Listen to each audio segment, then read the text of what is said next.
Seja bem-vindo ao Sã Doutrina, o programa da Igreja Presbiteriana de Pinheiros, que oferece gratuitamente a você um curso de Teologia Reformada. Seja muito bem-vindo, então, ao nosso programa Sã Doutrina. Esse é o nosso 43º programa, o programa de número 43 do Sã Doutrina, e nós estamos estudando Antropologia Bíblica. Estamos na 18ª parte dos nossos estudos de Antropologia Bíblica, e hoje é o último programa dessa série de Antropologia Bíblica. Depois o Sã Doutrina ele continua, mas hoje nós estamos terminando esse grande assunto, esse grande tema, que é quem é o homem, né? Antropologia é isso, quem é o homem segundo as Escrituras. Hoje nós vamos estudar dois grandes tópicos. Primeiro tópico, liberdade e responsabilidade. Segundo tópico, liberdade aperfeiçoada. O que é isso? Nós vamos ver daqui a pouco. Antes, nós vamos relembrar, como nós normalmente fazemos, o que nós vimos no nosso último programa. No último programa, nós vimos a diferença que existe entre livre-arbítrio e liberdade. E nós vimos que livre-arbítrio é a capacidade do homem de fazer escolhas contra a sua natureza. E nós vimos que somente Adão é que tinha essa característica. Nenhum de nós tem, e nenhum de nós terá esse tipo de característica. E nós vimos também que liberdade é a capacidade de fazer escolhas não contra, mas conforme a nossa natureza. E nesse caso, o homem continua tendo liberdade. Vimos também que o homem é um ser que sempre fez, é um ser que faz e é um ser que sempre fará escolhas. Nós sempre fazemos escolhas. A questão é, em que condições nós fazemos as escolhas? Em que condições as escolhas que nós fazemos, elas são feitas? E é aí que os entendimentos antropológicos, eles apresentam divergências, né? A questão é em que condições as nossas escolhas são feitas, nós não somos livres de quem nós somos, a escolha ou o arbítrio não é uma realidade dissociada de quem nós somos, né? Infelizmente, às vezes, algumas falas, alguns livros, algumas obras culturais nos levam a pensar que o arbítrio ou a escolha humana é algo totalmente dissociado do próprio ser humano, e não. O arbítrio, a escolha, é algo que está intrinsecamente ligado, que constitui e que revela quem nós somos. E nós vimos isso nos nossos estudos do último programa. Nós apresentamos também um quadro que será reapresentado para você agora, você pode conferir aí, vai ser projetado, onde mostra nesse quadro os 4 estágios do homem em sua relação com o pecado. E reflete o nosso entendimento, né, antropológico sobre essa realidade. Então preste atenção nesse quadro que já foi projetado aí para você. Nós temos então o homem pré-queda, ou seja, o homem antes da queda, e qual que era a característica, qual que era a condição do homem antes da queda. Ele era um ser capaz de pecar, mas também era um ser capaz de não pecar. Ele tinha livre-arbítrio. Ele foi criado perfeito, mas com a possibilidade, com a capacidade de cair dessa perfeição. Livre-arbítrio é isso, né? Fazer uma escolha contra a sua natureza. A natureza era perfeita, mas você poderia fazer uma escolha imperfeita, tanto é que Adão fez essa escolha. Então essa era a característica, a condição do homem pré-queda. Agora, na segunda parte desse quadro, né? Na segunda parte aqui, é o homem, é a realidade do homem pós-queda, o homem depois da queda. E você percebe uma mudança drástica. O homem continua sendo capaz de pecar, mas agora ele é incapaz de não pecar. Incapaz de não pecar.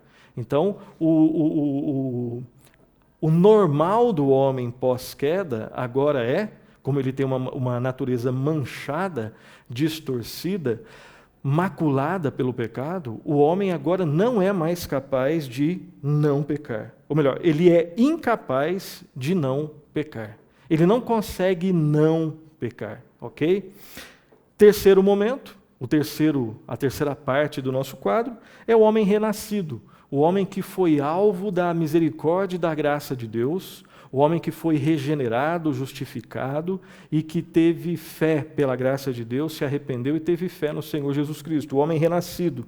Qual que é a condição desse homem? Ele continua sendo capaz de pecar, ele não é impecável, mas uma mudança drástica e maravilhosa aconteceu aqui.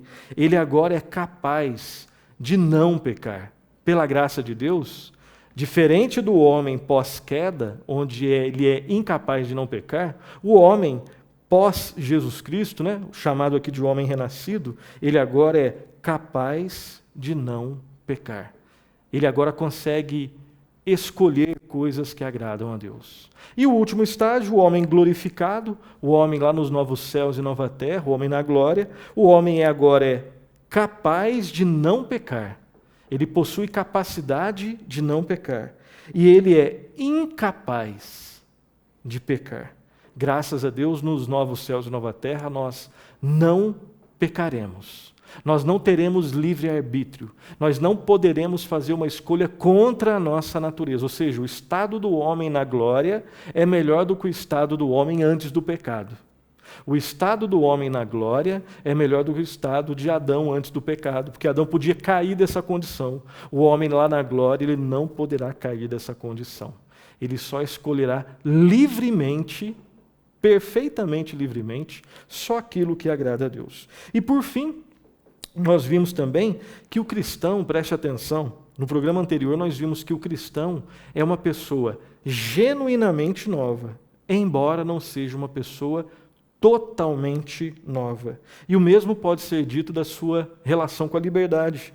O cristão é, na sua presente vida, né? Ou seja, nós, aquele que se você é um cristão, você é uma pessoa genuinamente nova, mas ainda não totalmente nova. Você está num processo de renovação. Você também é uma pessoa genuinamente livre, embora não seja ainda totalmente livre. O processo de total libertação. Você já foi liberta, você que é cristão, você que é cristã, você já foi liberto da escravidão do pecado, mas está sendo liberto do poder do pecado. E um dia nós seremos totalmente libertos da presença do pecado.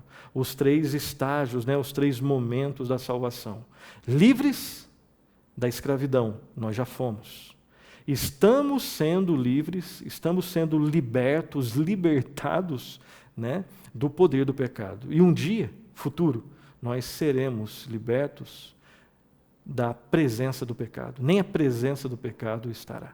Esses 3 tempos aí, mas isso nós vamos ver com mais detalhes quando nós, Deus permitindo, estivermos estudando soteriologia, um pouco mais lá na frente, nós vamos ver isso daí com detalhes, ok? Então, terminando esse resumo do programa anterior, vamos então para o programa de hoje. Tem muita coisa para a gente ver hoje. Vamos lá então. Hoje nós vamos falar então sobre liberdade e responsabilidade, é o nosso primeiro tópico, e no final nós vamos falar sobre liberdade aperfeiçoada. Primeira consideração sobre o nosso primeiro tópico, estamos estudando então liberdade e responsabilidade. Lembrando que liberdade é a capacidade que nós temos de fazer escolhas conforme a nossa natureza. Nós somos livres, tá? Nós somos livres. O que é liberdade? Lembre-se do que é liberdade. Capacidade de fazer escolhas conforme a nossa natureza, ok? Primeiro lugar, a primeira consideração que nós vamos fazer aqui é que essa liberdade, infelizmente, ela pode ser usada de forma indevida. E nós vamos ler 2 textos. O primeiro texto vai ser projetado aí para você, Gálatas 5:13. Lá está escrito assim: porque vós, irmãos, fostes chamados à liberdade, porém não useis da liberdade para dar ocasião à carne. Sede, antes, servos uns dos outros pelo amor.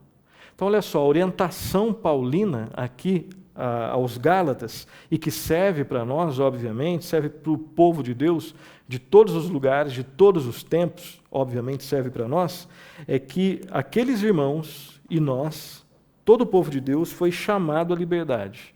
Mas aqui existe uma advertência. Não useis da liberdade para dar ocasião à carne. Antes, sede servos uns dos outros pelo amor. Então, infelizmente, Paulo está dando essa advertência, essa orientação, ele está chamando a atenção daqueles irmãos ali, porque, infelizmente, é possível que nós usemos a liberdade de forma errada, no caso aqui, dando ocasião à carne. Ok? E o próximo texto, 1 de Pedro, capítulo 2, versículo 16, lá está escrito assim: sujeitai-vos a toda instituição humana por causa do Senhor, quer seja ao rei como soberano. Então é possível, a princípio aqui a palavra liberdade ela não consta, né? Mas o contexto todo e o ensino claro desse texto é que nós devemos nos sujeitar a toda a instituição humana.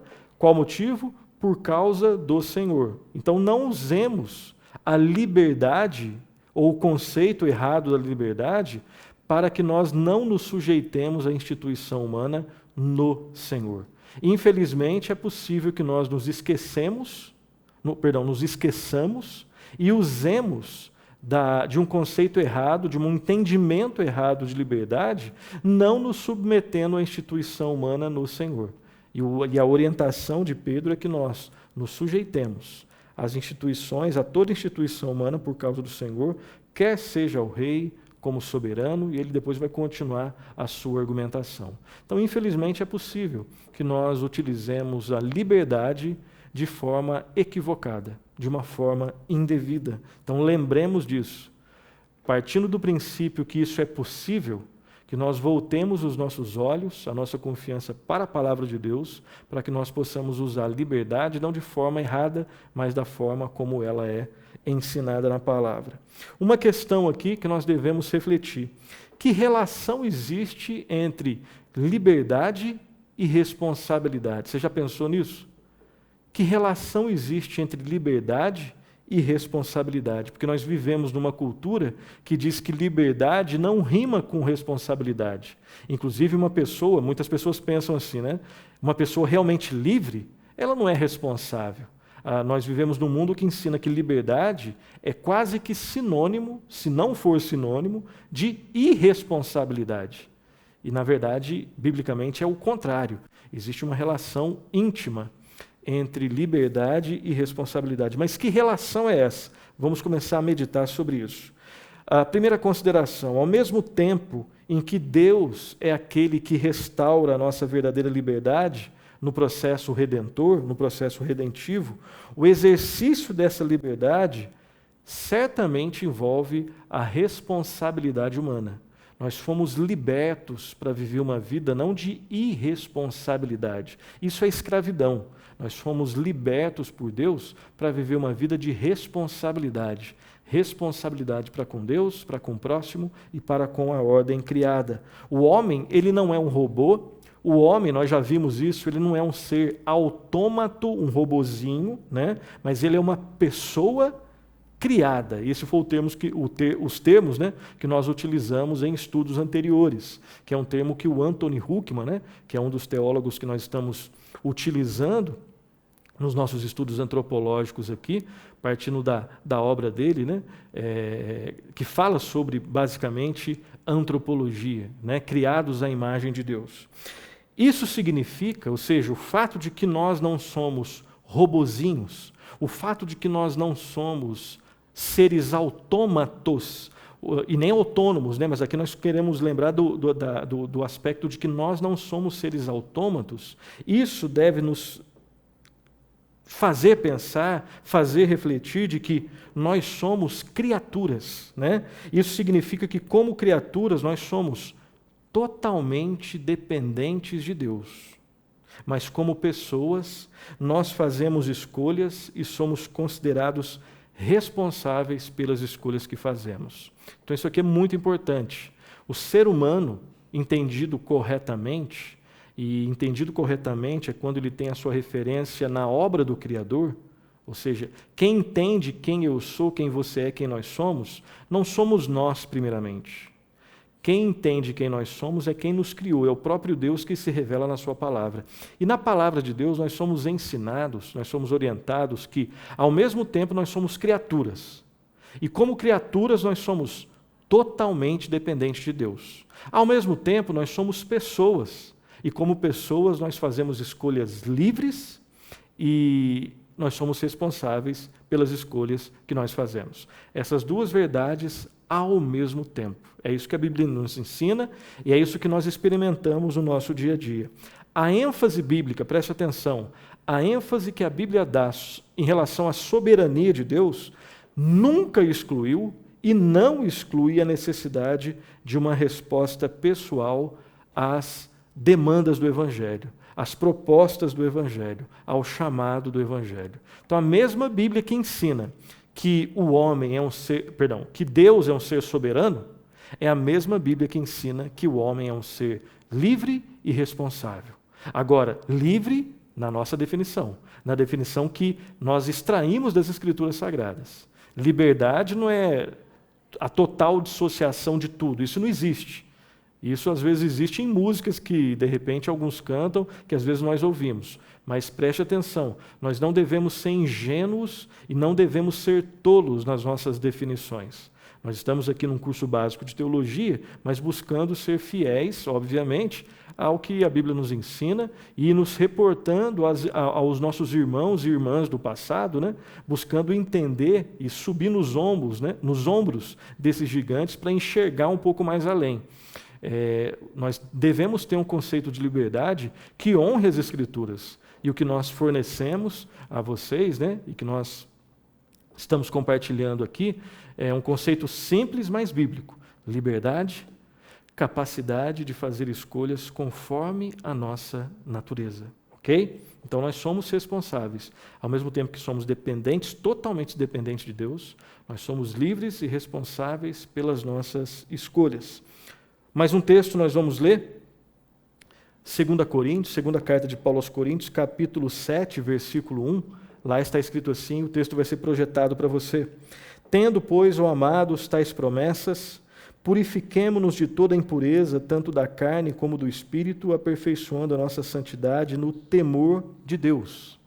Perceba que o homem é completamente dependente de Deus nesse processo de santificação. Ao mesmo tempo, o homem é responsável.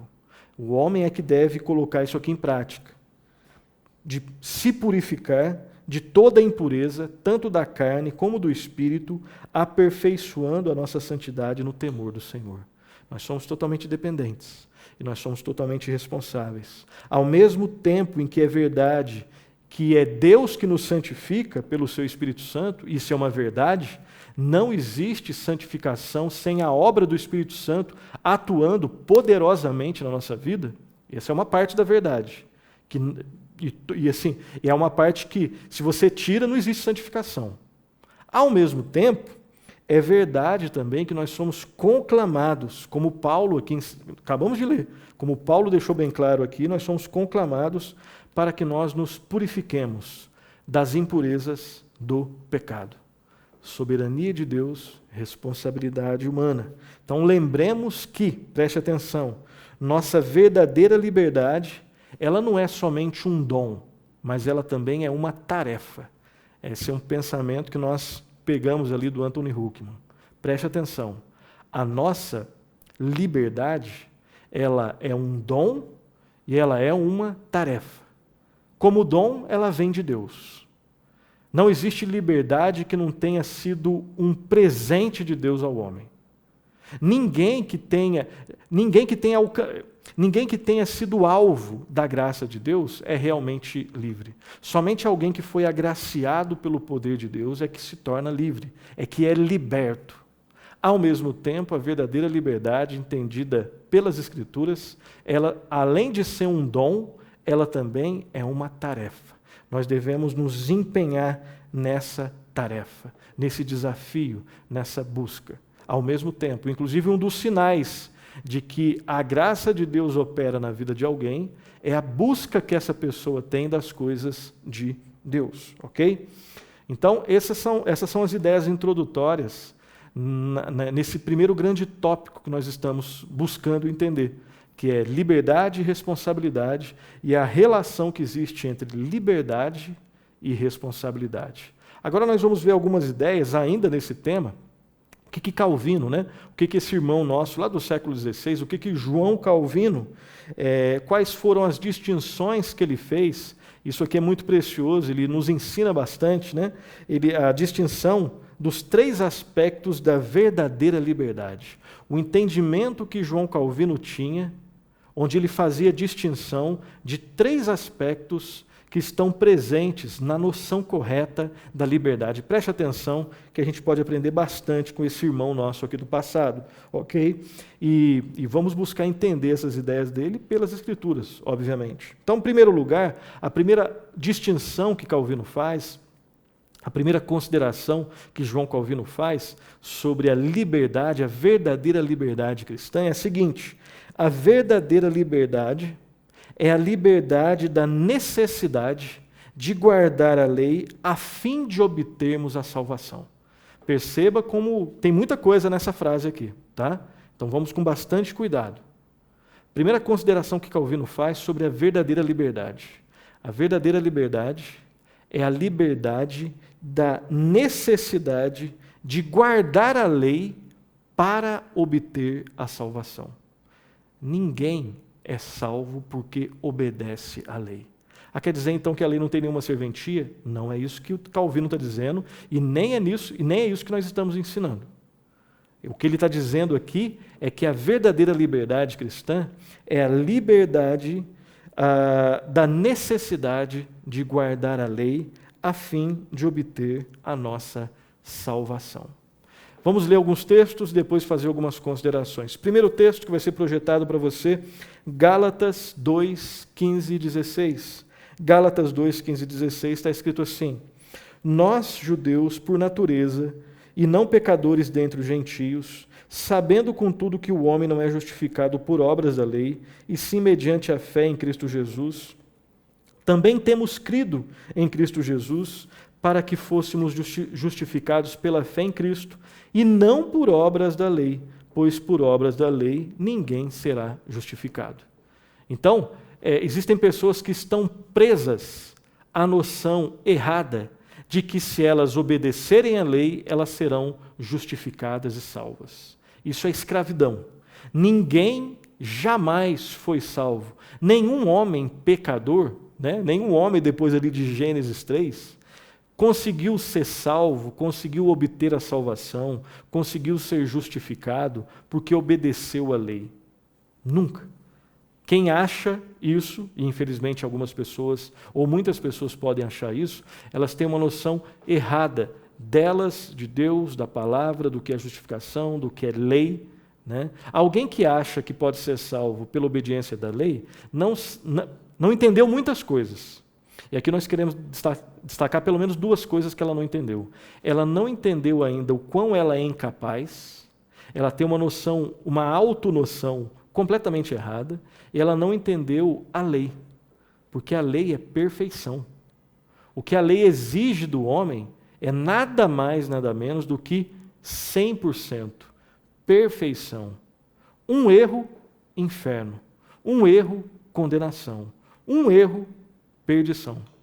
Então ninguém consegue salvar-se, se salvar, Inclusive esses termos já estão errados, Ninguém consegue ser salvo pela obediência da lei. Então, a noção correta da liberdade é entender que ninguém consegue ser livre, ninguém consegue alcançar liberdade obedecendo a lei para a salvação. Ok? Mais um texto, Romanos 8, 28, está escrito assim: sabemos que todas as coisas cooperam para o bem daqueles que amam a Deus, daqueles que são chamados segundo o seu propósito. Segundo o seu propósito. Esse é um texto de Paulo que deixa bem claro que todas as coisas cooperam para o bem daqueles que amam a Deus. Todas as coisas, absolutamente todas as coisas fáceis, as coisas difíceis, os momentos fáceis, os momentos difíceis. Ou seja, tudo o que acontece com o homem, e aí, claro que a gente não tem como aqui, não faz parte do nosso objetivo, comentar todos os desdobramentos desse versículo. Mas a ideia é que a salvação do gênero humano, a salvação do homem, ela vem somente de Deus. Ela é um exercício da graça de Deus, ela é sinal, ela é um sinal claro da graça de Deus operando na vida do homem, ok? Então essa doutrina, ela é a essência do Evangelho e ela destaca a singularidade da fé cristã. Então, Calvino, ele vai fazer 3 considerações sobre a verdadeira liberdade. Primeiro lugar, então, repetindo pela última vez, a verdadeira liberdade é a liberdade da necessidade de guardar a lei a fim de obtermos a nossa salvação. Tudo que é bom vem de Deus. A salvação, ela vem de Deus. A nossa liberdade não vem de nós mesmos, vem de Deus. A salvação, ela vem de Deus. Deus é aquele que é soberano em todo o processo e por isso todas as coisas cooperam para o bem daqueles que amam a. Nós vimos então a primeira consideração que João Calvino faz sobre o entendimento correto da liberdade. Então nós vamos repetir aqui. João Calvino afirma que a verdadeira liberdade é a liberdade da necessidade de guardar a lei a fim de obtermos a salvação. A segunda consideração que João Calvino faz sobre a verdadeira liberdade é a seguinte: a verdadeira liberdade inclui a liberdade da escravidão, as regras no tocante às coisas indiferentes, as chamadas coisas adiáfora, coisas indiferentes. Que são basicamente o quê? São aquelas coisas que em si mesmas não são pecaminosas. Por quê? Porque Deus nem as ordena e nem as proíbe. Vamos explicar isso daqui. Calvino está nos orientando aqui no seguinte: existem algumas coisas que a palavra de Deus nos ordena, que nós devemos nos arrepender, nós devemos ter fé, que nós devemos amar a Deus, amar ao próximo como a nós mesmos, que nós devemos viver uma vida buscando santificação. Esses são 4 exemplos de coisas que Deus ordena. Existem algumas coisas que Deus proíbe, coisas que nós não devemos fazer. Não devemos adorar outros deuses, não devemos praticar idolatria, não devemos matar no sentido de assassinar, não devemos adulterar, não devemos mentir, não devemos roubar, trapacear.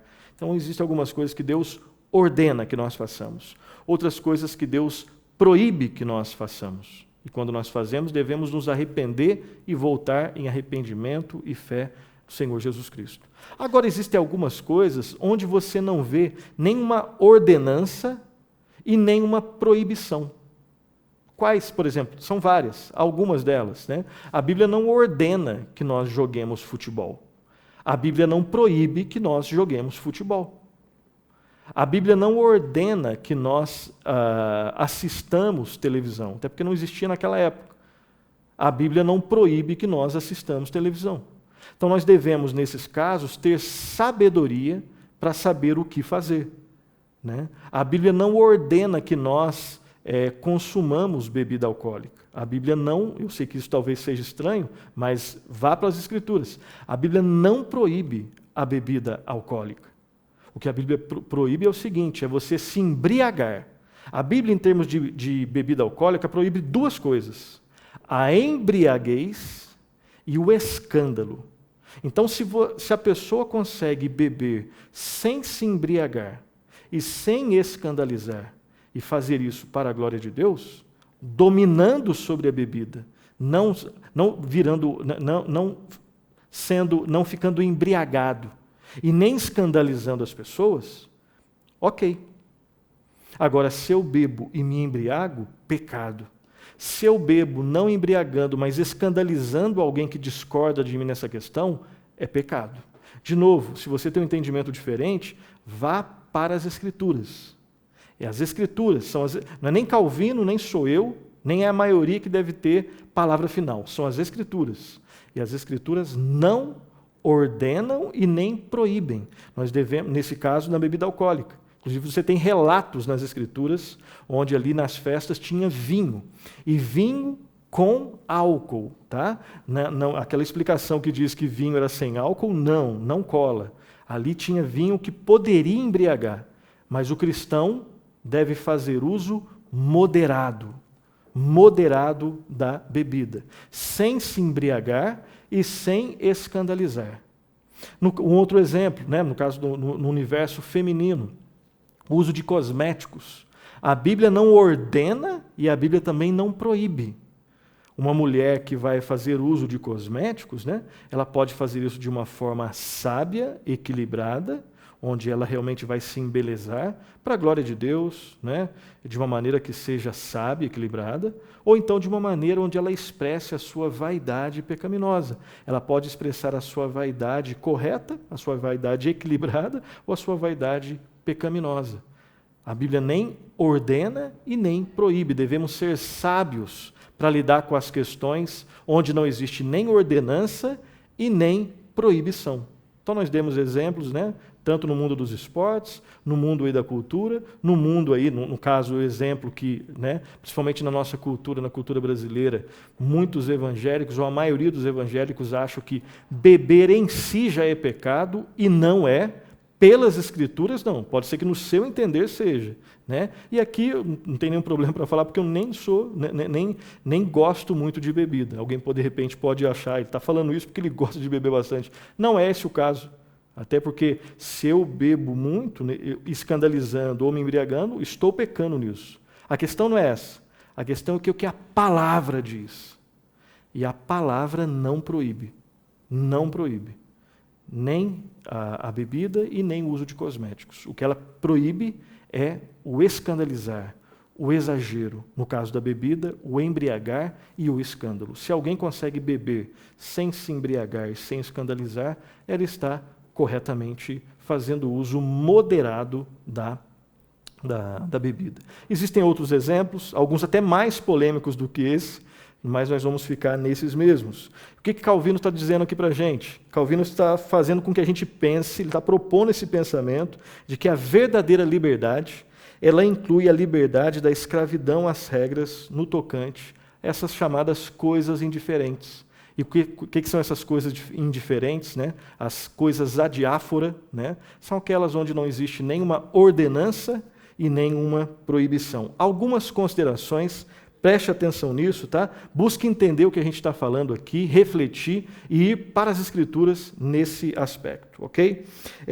Nessas coisas adiáfora, nós devemos exercer a nossa liberdade cristã de uma forma a glorificar a Deus, mas nunca de uma forma a ofender o nosso irmão. E sobre isso Calvino tem uma frase, ela vai ser projetada aí para você, quero que você acompanhe. Nada é mais claro do que esta regra, que devemos usar a nossa liberdade se ela resulta na edificação de nosso próximo. Ou seja, eu devo usar minha liberdade na edificação do nosso próximo. Ele continua. Mas se ela não beneficia o nosso próximo, devemos, nesse caso, abrir mão dela. Então perceba o cuidado. Se não existe proibição e nem ordenança, né? Então, eu posso usar, mas usar de uma maneira que glorifica a Deus. Se não glorifica a Deus e se escandaliza o meu irmão, não uso. Não uso. Mas aquilo em si não é pecado. Ok? Mais um pouquinho.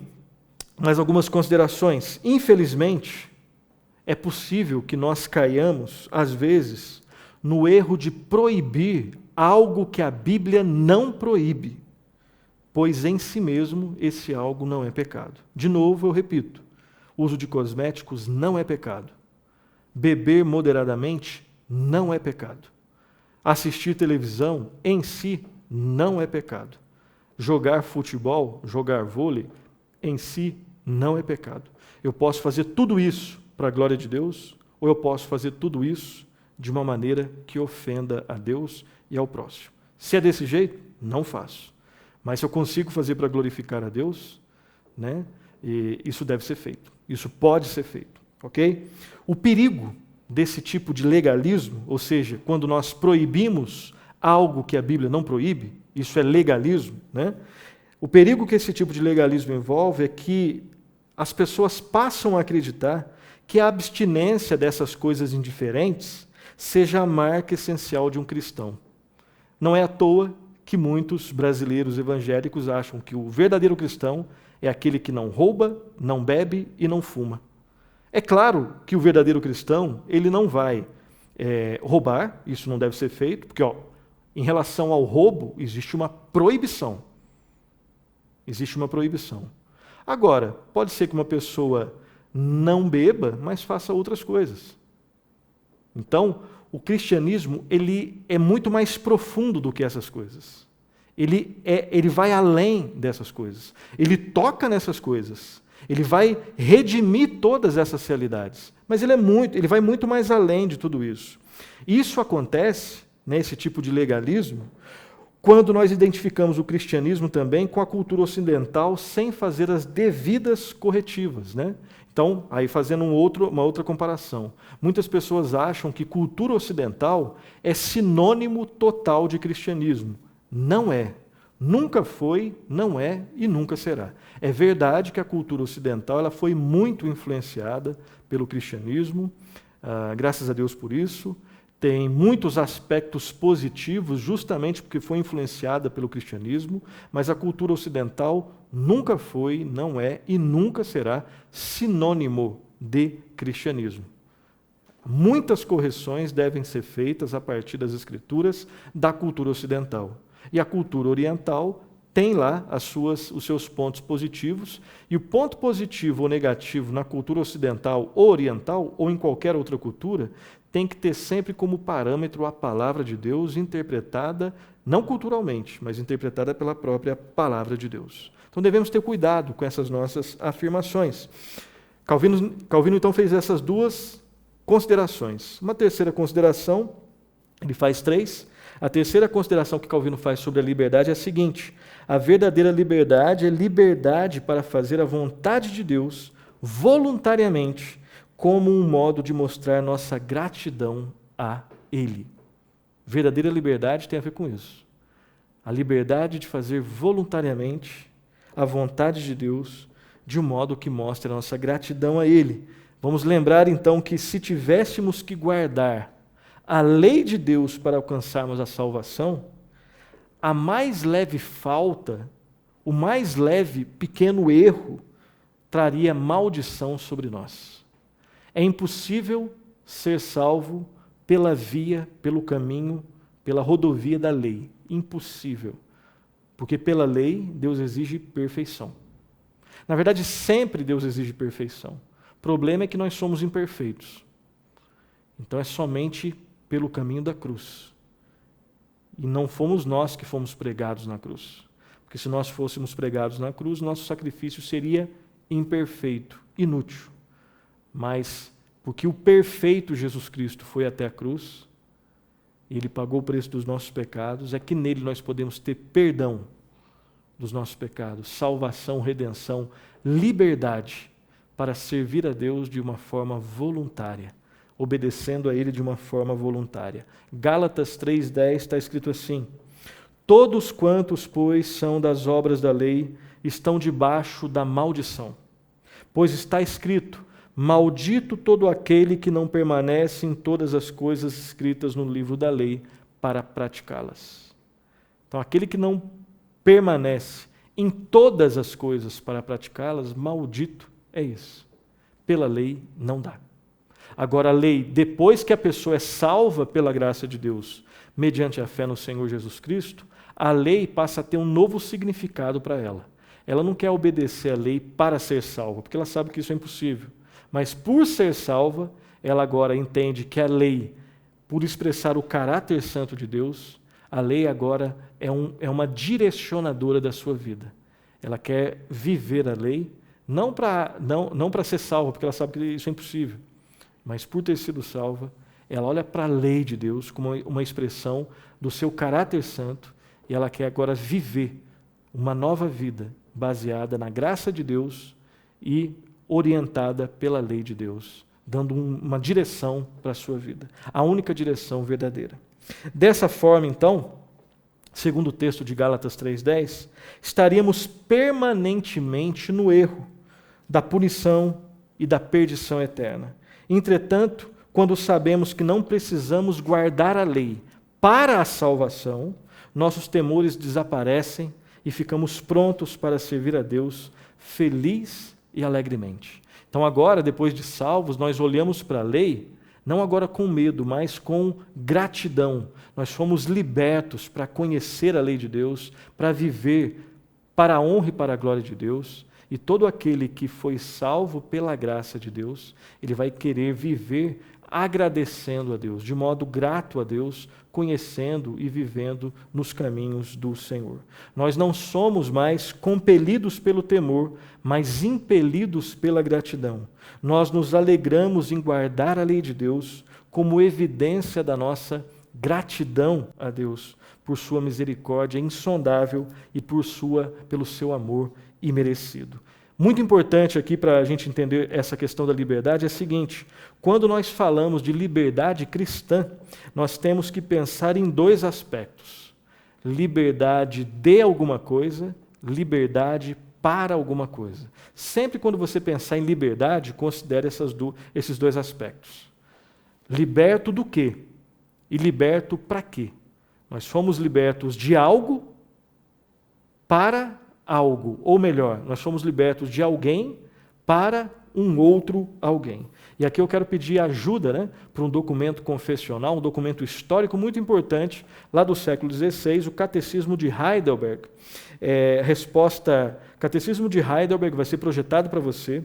A pergunta 86, a pergunta é a seguinte: visto que fomos libertados da nossa miséria por Cristo, sem mérito algum da nossa parte, somente pela graça, por que ainda devemos fazer boas obras? Essa é a pergunta. Olha só a resposta. Primeiro, porque Cristo não somente nos comprou e libertou com seu sangue, mas também nos renova a sua imagem por seu Espírito Santo, para que mostremos com toda a nossa vida que somos gratos a Deus por seus benefícios e para que Ele seja louvado por nós. Segundo, para que pelos frutos da fé tenhamos certeza de que a nossa fé é verdadeira e para que ganhemos nosso próximo para Cristo pela vida cristã que levamos.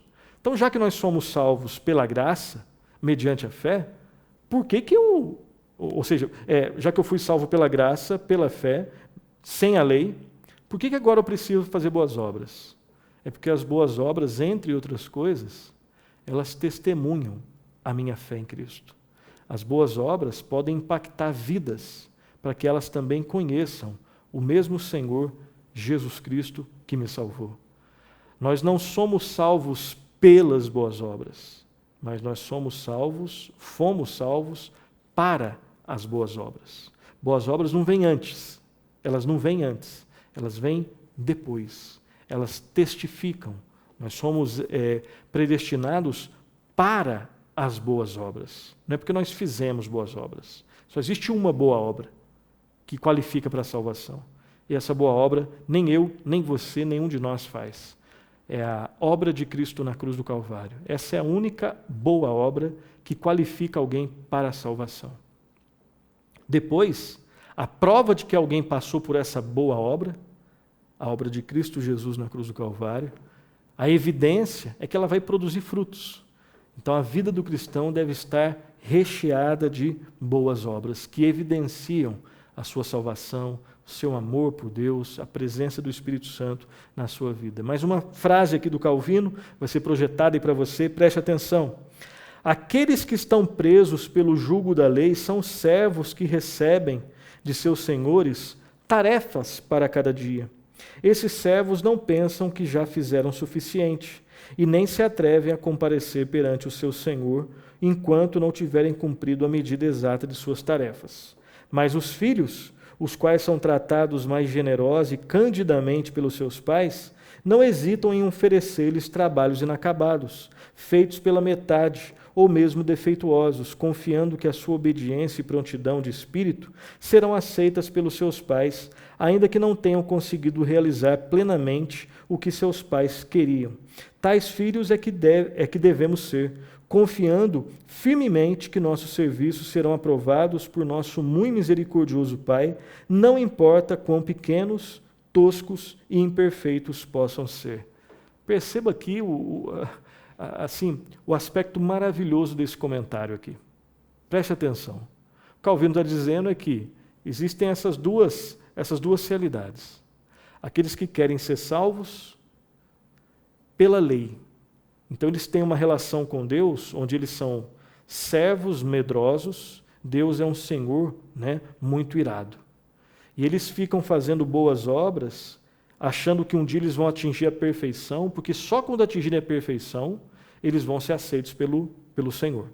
Né? Então, a vida dessas pessoas é uma vida de medo, não tem segurança, não existe alegria, não existe gratidão. O que existe é uma ilusão de que, pelo esforço delas, elas serão aceitas pelo Senhor. Só que elas se esquecem que esse Senhor, ele exige perfeição.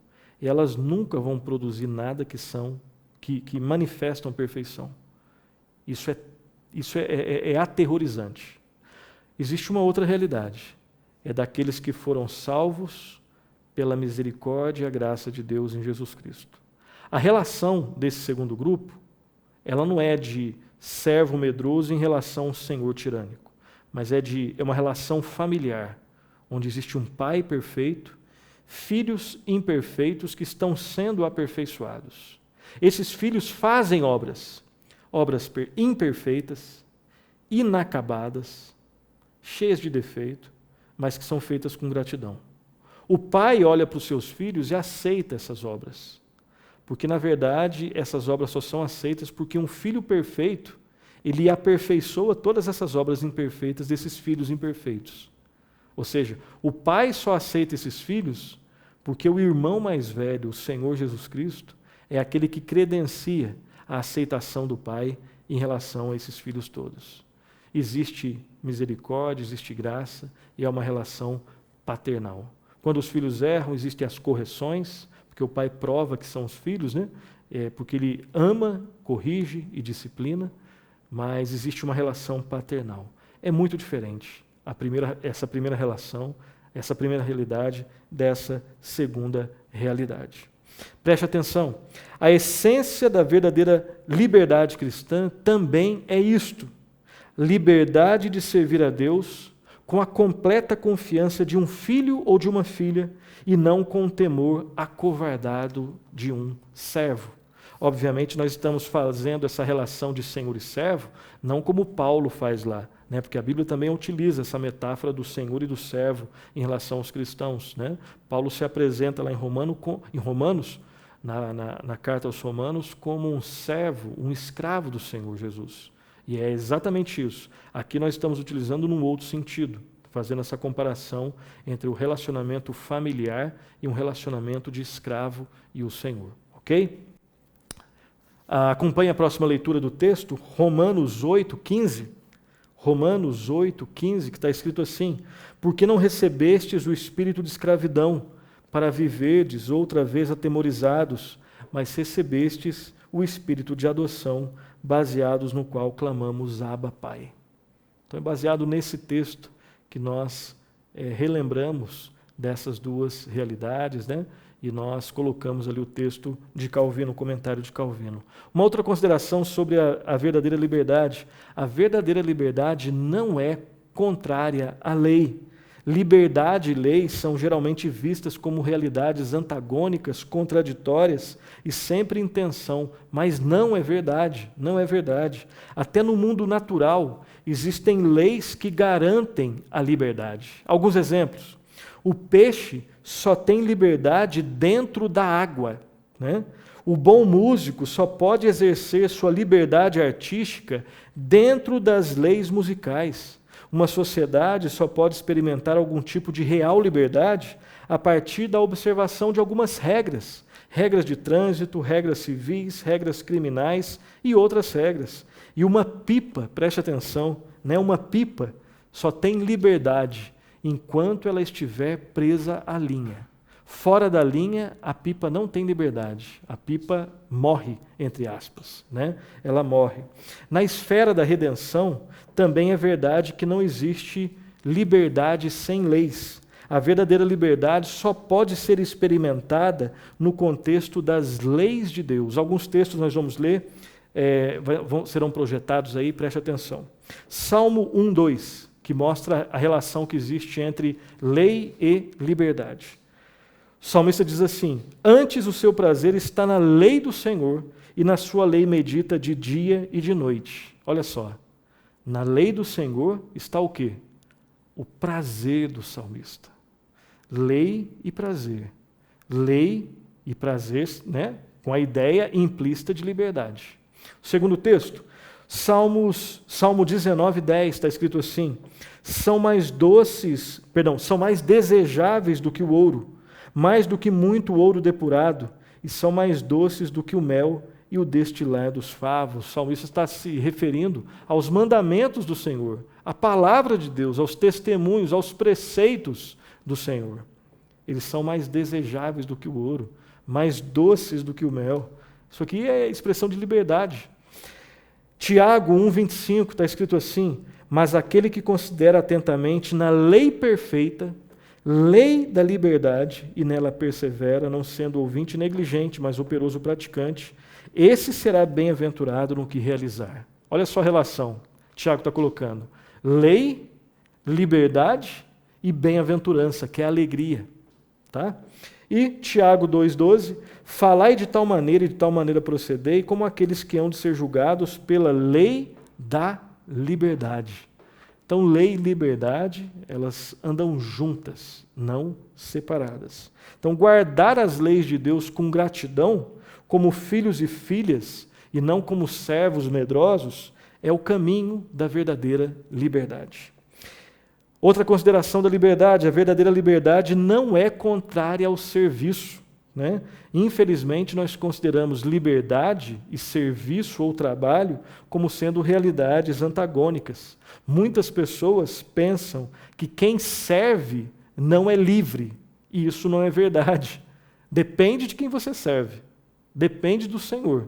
Você pode servir um Senhor tirânico ou um Senhor que é o Senhor da liberdade. No reino de Deus, existe serviço, existe liberdade. Há um tipo de serviço que é escravizante, que é a servidão do pecado. Contudo, uma vez livres da servidão do pecado, nós entramos numa outra realidade de trabalho, numa outra realidade de serviço. Nós somos servos e escravos da justiça de Deus, que é a realidade mais libertadora que existe. Vivemos alegremente para Deus, cujo serviço é perfeita liberdade. 4 textos serão lidos rapidamente junto com você. Acompanhe a leitura, serão projetados. Romanos 6, 17 e 18. Mas graças a Deus, porque outrora, escravos do pecado, contudo viestes a obedecer de coração a forma de doutrina que fostes entregues. E uma vez libertados do pecado, fostes feitos servos da justiça. Exatamente o que nós acabamos de falar. Romanos 6, 22. Agora, porém, libertados do pecado, transformados em servos de Deus, tendes o vosso fruto para a santificação e, por fim, a vida eterna. Santificação e vida eterna são expressões máximas de liberdade. 2 Coríntios 4, 5. Está escrito assim: porque não nos pregamos a nós mesmos, mas a Cristo Jesus como Senhor, e a nós mesmos como vossos servos, por amor de Jesus Cristo. Ser servo de Jesus Cristo é a realidade mais libertadora que existe, né? A verdadeira liberdade não significa apenas o serviço a Deus, mas também o serviço ao próximo, né? E o próximo texto, 1 Coríntios 9, 19. Porque sendo livre de todos, fiz-me escravo de todos, a fim de ganhar o maior número possível. Paulo tinha essa concepção bem clara. Ele foi liberto do pecado, agora ele está preso a Deus, que é a realidade mais libertadora que existe. E uma pessoa que realmente é liberta para servir a Deus, ela necessariamente prova isso servindo ao próximo. Não existe amor a Deus sem amor ao próximo, e nem serviço a Deus sem serviço ao próximo.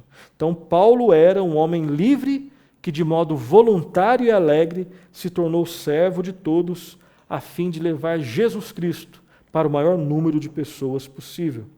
Outro aspecto da liberdade cristã está relacionado a seguir o exemplo do Senhor Jesus Cristo, que disse aos seus discípulos, leia comigo, Lucas 22, 27. Lucas 22, 27 está escrito assim: pois qual é maior, quem está à mesa ou quem serve? Porventura não é quem está à mesa? Pois no meio de vós eu sou como quem serve.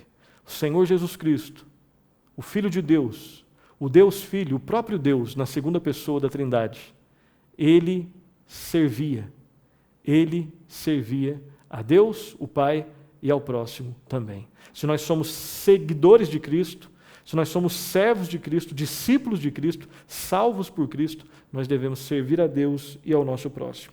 Preste atenção nessa frase de Lutero, vai ser projetada aí para você. Está escrito assim: um cristão é um senhor completamente livre de todos, submisso a ninguém. Um cristão é um servo completamente submisso a todos, sujeito a todos. Então essa frase, né, essa troca de palavras de Lutero, onde ele deixa muito claro, né, que ele é livre e ele serve. Ele é livre para servir. Outra maneira de expressar esse pensamento é a seguinte: verdadeira liberdade é liberdade para amar. Liberdade tem a ver com amor. E aí eu quero colocar mais uma frase, aproximando aos poucos do final do nosso programa de hoje. O Heinrich Schiller, ele diz o seguinte, preste atenção, vai ser projetado aí para você, leia comigo. O Heinrich Schiller, ele diz o seguinte: como é a liberdade do Espírito de Jesus Cristo aprendida por nós quando nos é apresentada no Evangelho? Como que é essa liberdade? Né? Ele faz essa pergunta. Como essa liberdade se concretiza em nós? No amor é a resposta decisiva. Não é no isolamento, mas na vida com outros que o cristão alcança liberdade. Então, liberdade é para amar a Deus, amar ao próximo. Liberdade é para servir a Deus e servir ao próximo. Uma vez que a verdadeira liberdade significa alegre observância da lei de Deus, e que o amor é o cumprimento da lei, essa liberdade se expressará no amor a Deus e aos outros e ao próximo. E a última frase que nós vamos ler hoje, antes de ler as últimas, ainda tem mais outras aqui. O George Matheson, ele diz o seguinte, preste atenção, uma frase bem curtinha dele: faz de mim um cativo e me tornarás livre, Senhor. Faz de mim um cativo, um servo, um preso. E se eu for um servo preso do Senhor, eu sou livre. Escravidão ruim é escravidão do pecado. Agora, se eu sirvo a Deus, se eu sou cativo de Deus, isso é libertador. Tá? Então, assim nós terminamos essa primeira parte, e na segunda parte é bem rápida, tá? Onde nós vamos falar sobre a verdadeira liberdade aperfeiçoada. É a liberdade lá nos novos céus e nova terra. Então, primeira consideração, somente na vida futura, nos novos céus e nova terra, é que a nossa liberdade será plena e totalmente aperfeiçoada. Nós estamos aqui num processo de aperfeiçoamento, num processo de santificação. Lá esse processo terá fim e nós seremos plenamente livres. Estaremos no estado do não posso pecar, conforme Agostinho disse. E após a ressurreição do corpo, não seremos mais atrapalhados em nossa obediência a Deus e o amor aos outros por pecado ou por imperfeição. Nada. O pecado não existirá mais, não nos atrapalhará mais, não existirá imperfeição. Seremos perfeitos para a glória de Deus, né? Para o serviço do próximo também, amando a Deus, amando ao próximo, cuidando da natureza de modo perfeito. É tão perfeito que a gente não consegue nem imaginar, né, de modo total essa realidade. Não existirá mais doença, não existirá mais fraqueza, não existirá mais morte. Eu quero ler junto com vocês alguns textos. 1 Coríntios 15, 42, 43.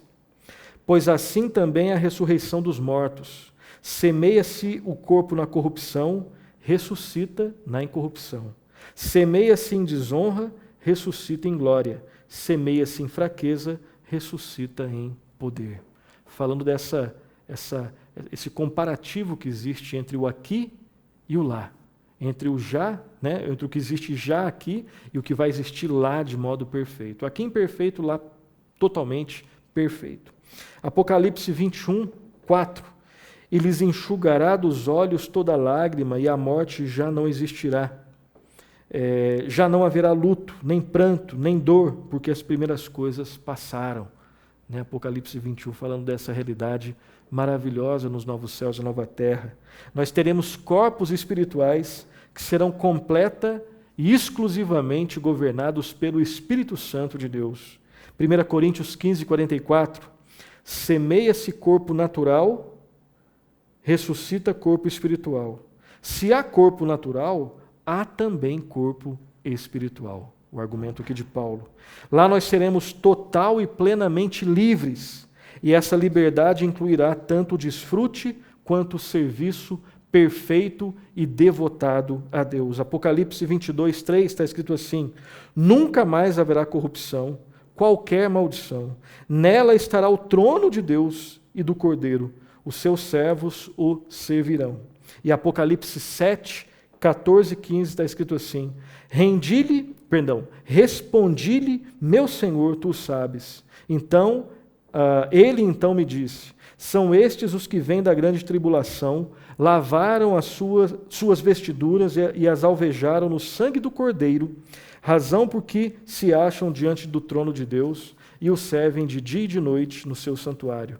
E aquele que se assenta no trono estenderá sobre eles o seu tabernáculo. Então, esse serviço será a liberdade perfeita e liberdade definitiva. Uma liberdade que toda a criação agora aguarda em ardente expectativa. E o último texto bíblico que nós vamos ler, Romanos 8, 20 e 21, está escrito assim: pois a criação está sujeita à vaidade, não voluntariamente, mas por causa daquele que a sujeitou, na esperança de que a própria criação será redimida do cativeiro da corrupção, para a liberdade da glória dos filhos de Deus. Então perceba que todos esses textos aqui apontam para a perfeição, para a liberdade plena que nós teremos lá nos novos céus e nova terra, alcançada pela graça de Deus, pela perfeição do sacrifício do Senhor Jesus Cristo. As duas últimas frases, né? Uma frase do Anthony Huckman que diz o seguinte, acompanhe ali, será projetada para você: assim no fim, o futuro da humanidade, o futuro do universo se encontrarão. Na nova terra, a criação inteira será completa e inteiramente livre de todas as consequências do pecado e de todos os remanescentes da maldição. Quando a criação participará, com todos os filhos e filhas de Deus, da grandiosa liberdade que então a eles pertencerá. Então, Anthony Huckman falando, né, daquilo que existirá lá nos novos céus e na nova terra, essa perfeição que foi alcançada pelo Senhor Jesus Cristo. E a última frase dele, ele diz assim: e naquele esplendoroso momento, o objetivo da redenção terá sido alcançado, porque daquele momento em diante, o universo todo, purificado do pecado, e a humanidade glorificada toda, juntamente com os anjos, incessantemente servem e louvam aquele que está sentado no trono e o Cordeiro que reconciliou todas as coisas a Deus por meio do seu sangue. Pois quando o Filho do Homem nos libertar, verdadeiramente seremos livres. Então, só existirá perfeição para nós porque o perfeito nos salvou. Lá nós estaremos perfeitamente numa relação com Deus e com o próximo, por causa da maravilha da perfeição da pessoa do Senhor Jesus Cristo e da obra do Senhor Jesus Cristo, o seu sangue derramado que nos transforma, nos purifica e nos salva. Então assim nós terminamos os nossos estudos de antropologia. Esperamos que você tenha aproveitado esses estudos introdutórios sobre quem nós somos, sobre quem o homem é segundo as Escrituras Sagradas. Continue os seus estudos, recorrendo às nossas indicações bibliográficas que nós fizemos em vários programas anteriores, tá? Então nós já cobrimos as seguintes áreas: estudamos prolegômenos, estudamos teontologia, né? Prolegômenos é a introdução, os estudos teológicos, teontologia, o ser e a obra de Deus, o ser e as obras de Deus, estudamos bibliologia, né? A doutrina das Escrituras Sagradas, e estudamos antropologia, quem é o homem segundo as Escrituras. Próximo programa nós vamos começar uma nova série sobre Cristologia, a pessoa de Cristo e a obra de Cristo. Bons estudos e que Deus muito abençoe.